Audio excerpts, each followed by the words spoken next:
আজকের রান্না তোমাদের সাথে চলো শেয়ার করি। এখানে করেছি ভাত, এখনও ভাতটা গরম আছে।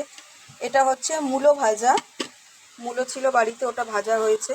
আর এটা হচ্ছে চুনো মাছ দিয়ে উচ্ছে দিয়ে একটা চচ্চড়ি, যেটা অভির মা পাঠিয়েছে। আর এখানে করেছি ঝিঙে দিয়ে আলু দিয়ে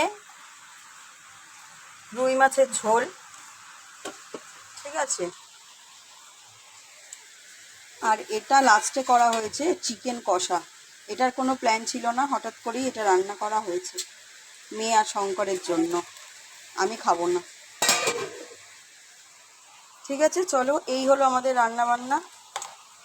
চ্যানেলটাকে সাবস্ক্রাইব করো, লাইক দিও, ব্লগ ভিডিওগুলো তোমরা দেখো। সবাই ভালো থেকো, সুস্থ থেকো, সাবধানে থেকো। আর বাইরে দেখো মুষলধারে বৃষ্টি হচ্ছে।